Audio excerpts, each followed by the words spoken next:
C'est une question extrêmement difficile pour la simple raison que je ne pense pas qu'il y en ait un. Il y en a plusieurs, mais qui se croisent, qui peuvent se croiser. Donc, disons que s'il y a un enjeu, c'est un enjeu qui a des expressions très diverses et qui peut se décliner dans plusieurs grandes questions, d'une certaine manière. La plus évidente, celle qui nous réunit d'ailleurs ici à Arles, c'est la question écologique, donc la question du vivant, en tant qu'elle est une menace urgente, immédiate pour toute la planète. Mais elle trouve des points de convergence assez évidents maintenant avec la question du capitalisme dans son expression la plus sauvage, c'est-à-dire celle qui déshumanise le plus, qui exploite le plus, qui détruit et qui tue.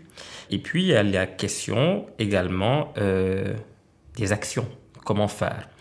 Et ça c'est une très vieille question, il est vrai, et on ne sait pas toujours en réalité, je crois, qu'on a beau savoir qu'il faut faire quelque chose, la réalité c'est peut-être qu'on ne sait pas réellement comment s'y prendre, par quel bout prendre les choses, comment mener des actions concertées qui prennent chaque problème à part et qui soient en même temps capables de les relier à d'autres grandes questions. Donc, je n'identifie pas un seul problème, j'en vois plusieurs. Tout ce qui m'intéresse le plus souvent, c'est de voir comment est-ce que les gens arrivent, en même temps qu'ils réfléchissent à leurs problèmes propres, à les articuler à d'autres problèmes. Donc, s'il faut en définir un, s'il faut le dire pour conclure sur cette question-là, je crois que le grand enjeu aujourd'hui de notre planète, c'est d'arriver à articuler toutes les luttes que l'on a pour un progrès, vraiment un réel progrès de toute la planète.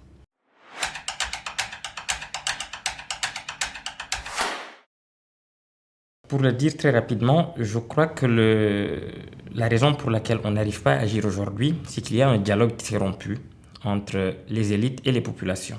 Et dans élite, j'inclus surtout des élites économiques, et même plus précisément des élites financières qui contrôlent à peu près tous les modèles aujourd'hui d'action.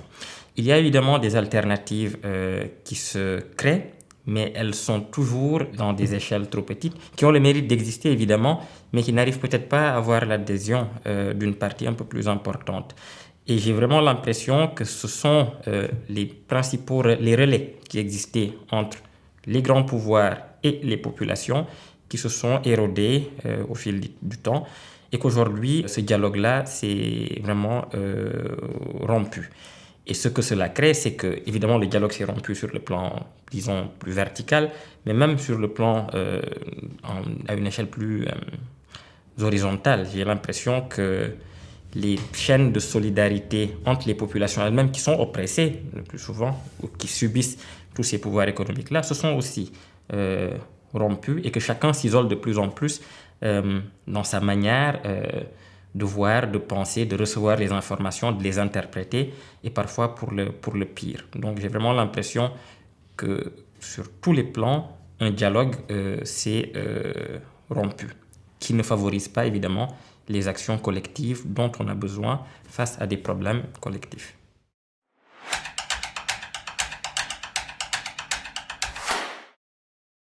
Je suis écrivain, donc c'est par la littérature.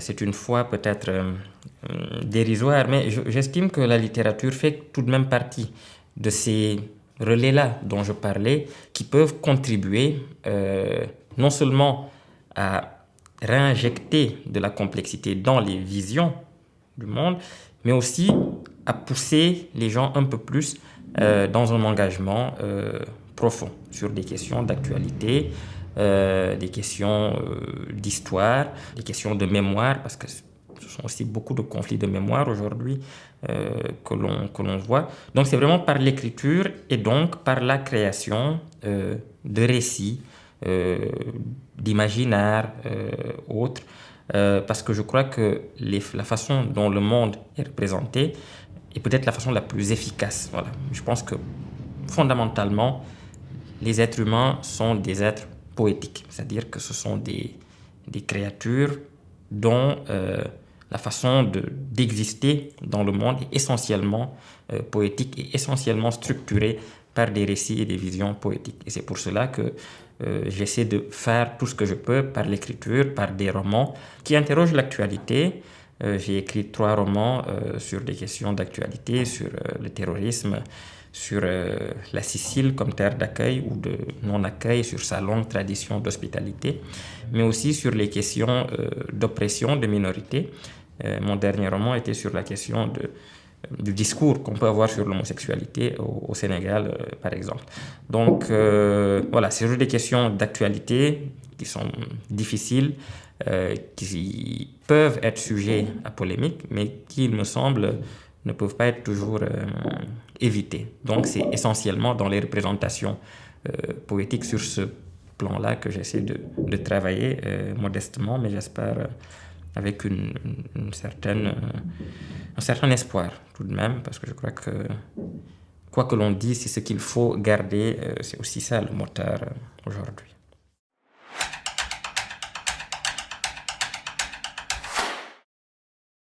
Je pense que c'est par l'émotion en dernier ressort. Il faut en passer évidemment par beaucoup d'autres, mais l'émotion au sens le plus noble et peut-être même le plus étymologique, vraiment c'est quelque chose qui nous meut.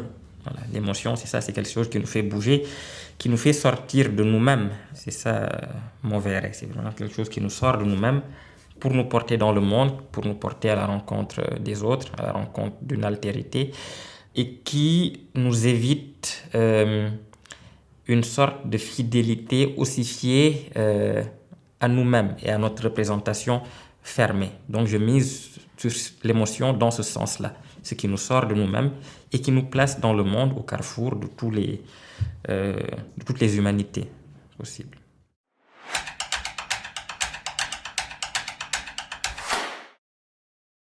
Oui, de toute façon, il y a un moment où je réfléchissais beaucoup à cette question de l'engagement et je crois que aujourd'hui, c'est presque naturel. Lorsque l'on écrit, il y a toujours un engagement quelque part. Ne serait-ce d'abord que dans l'écriture, mais l'écriture elle-même véhicule toujours une sorte d'engagement, porte toujours un engagement dont l'écrivain, en réalité, n'est pas toujours conscient ou comptable. Je m'en suis rendu compte parce que à certains moments, des lecteurs ou des lectrices voyaient dans des textes que j'écrivais des choses que consciemment, en tout cas, je n'avais pas songé à porter, mais ces personnes y ont vu, y ont lu ces choses-là, donc y ont lu un engagement. Et je crois que d'une certaine façon, la question de l'engagement survient et surgit toujours au point de la rencontre, vraiment d'un texte et d'un lecteur ou d'une lectrice. Voilà.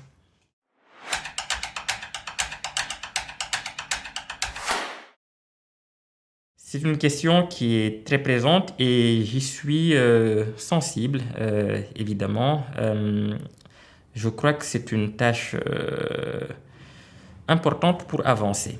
Importante pour avancer, tant qu'elle n'est pas caricaturée, tout simplement. Je sais que c'est un mot qui fait peur, mais c'est un mot qui existe depuis très longtemps, cette question de la décolonisation. Je n'oublie pas que mes grandes références en la matière, donc César ou Senghor, en parlaient déjà dans les années 30, 40, 50, jusqu'aux années 60. C'était un mot d'ordre. Donc le fait qu'il revienne aujourd'hui n'est pas du tout une nouveauté. Il faut simplement savoir que la décolonisation a une histoire.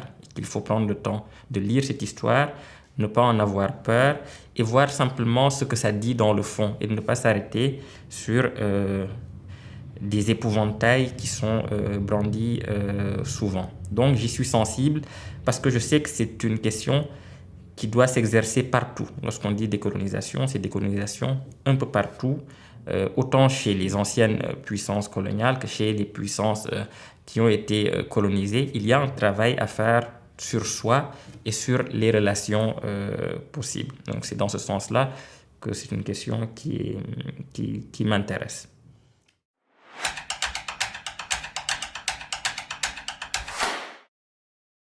En réalité, quand je suis dans mon travail de romancier, je ne suis pas guidé par la question de la décolonisation.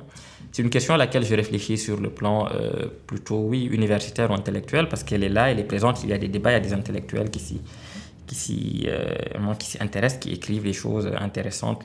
Mais dans mon travail vraiment de création, j'essaie de m'inscrire dans ce que j'estime être vraiment le fond de la littérature, c'est-à-dire la condition humaine, où qu'elle soit, ses questions, ses angoisses, ce qui la fait bouger, ce qui en constitue le mystère insondable.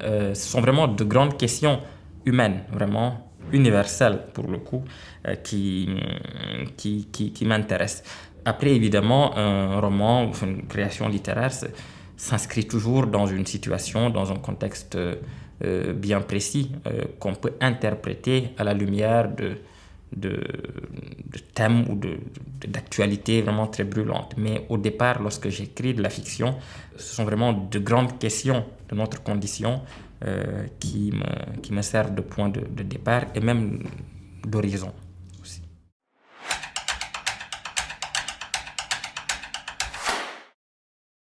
Très récemment, lorsqu'il y a eu toutes ces polémiques, discussions sur la question coloniale, je suis allé relire le discours sur le colonialisme d'Aimé Césaire.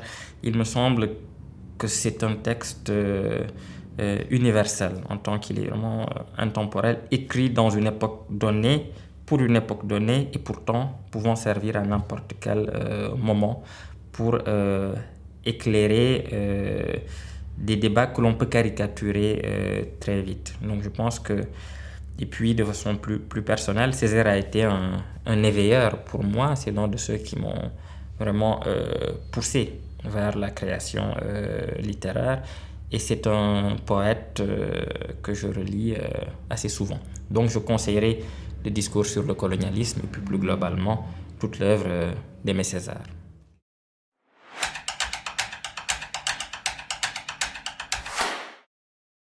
Dans les écrivains contemporains, oui, il y en a énormément. La première qui me vient, enfin, c'est pas, mais j'aimerais parler d'elle parce que c'est une romancière dont j'aime beaucoup le travail et une poétesse également. C'est Ananda Devi. Je crois qu'elle a voilà, une œuvre qui est monumentale, je trouve, qui est extrêmement en accord avec, je crois, toutes les questions de complexité et de violence aujourd'hui dans le monde, mais qui sont portées par des individualités, par des femmes extrêmement admirables. Donc, Ananda Devi, une écrivaine franco-mauricienne et qui m'aime beaucoup aussi. Donc voilà.